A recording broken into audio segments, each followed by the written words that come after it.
The concept of video game DLC has been something of a fickle mistress as of late. When implemented with care, they can truly supplement an already complete experience. We used to call them expansions back in the day because developers focused on actually expanding upon a game rather than serving you half a piece of pie and then selling you the rest through slices. Nowadays, you never know what you're gonna get. The term DLC has become somewhat stigmatized due to the way companies have exploited this practice over the years. Among those looking to exploit DLCs is developer Arc System Works, best known for publishing sprite-based fighting game franchises such as Guilty Gear, BlazBlue, Persona Arena, and the upcoming Dragon Ball FighterZ. Although that last one I think is like a combination of Sprite and 3D, or 3D that looks like Sprite. Whatever it is, it's really good looking.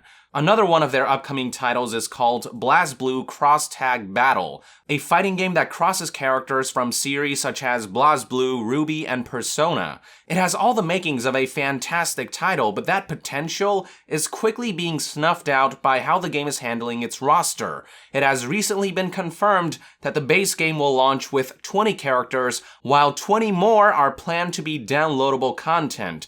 That's right, half the game's roster is planned to be sold separately, giving players little incentive to get this game at launch. The best strategy would be to wait until they eventually ship the complete Ultra Mega Awesome Sauce Edition or whatever the hell they're gonna call it. This is especially egregious when you consider that most of the 20 characters included in the base game are comprised of old characters from past games, so it's not that they're struggling to make new characters, as the foundation for most of these old characters were already in place before they started working on this new game. What's really happening is that they understand the monetization potential of selling the newer, more desirable characters separately. And as you can see here, the list of planned downloadable content is quite daunting, with packages such as the DLC character all-in-one pack, DLC character Blake Balladonna from Ruby, DLC character set volumes 1 through 6, and DLC character question marks. They don't even tell you exactly what you're getting, so right now, purchasing the game at launch is something akin to a gamble.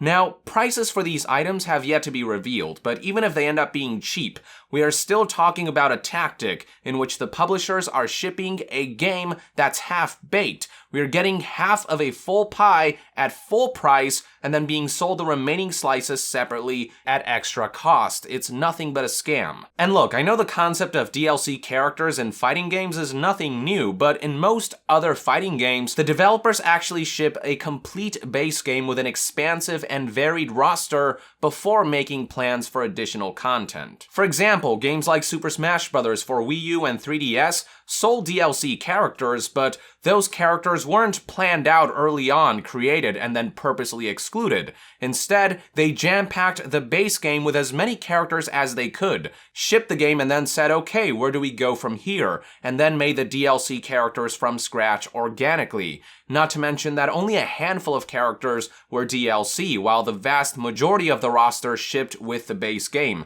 If I recall, the base Super Smash Bros. Wii U and 3DS game had 49 characters, and then 7 additional characters were added from there. That's not what's happening with BlazBlue Cross Tag Battle though. Declaring from the get-go that half the characters will be paywalled only tells me that they're intentionally holding back on the base game, purposely excluding already completed characters to make an extra buck. And even assuming that they were struggling to make all of these new characters in time, which I can guarantee isn't the case, then the best strategy would have been to delay the game until all of the planned characters can ship with the base game. I think few will disagree that DLC characters should only be reserved for actual new content that wasn't planned for. It's not an expansion when you know something should be in the base game and then deliberately decide to sell it separately. It's a damn shame because, for the most part, BlazBlue has had a really good reputation in terms of game quality and community goodwill. But with one stroke of blatant greed,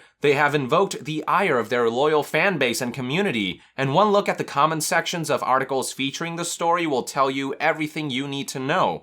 Here's hoping that the backlash generated from Arc System's decision will convince them that this is doing more damage in the long run, during a time in which the gaming community is keeping a watchful eye for predatory practices, especially after the Battlefront 2 loot box fiasco. This is about the worst time Arc System could have picked to pull shit like this. Hell, there's no such thing as a good time to pull shit like this.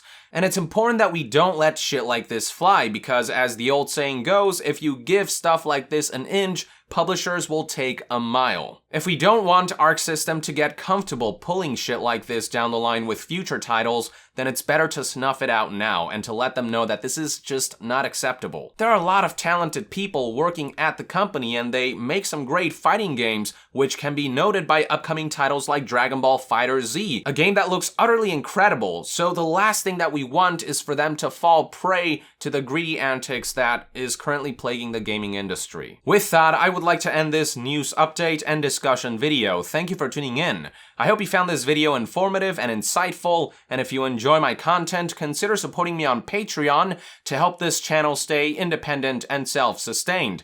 And to be further updated on all things gaming news, reviews, and discussions, stay tuned right here on Young Yeah. I'll see you guys next time. Young out!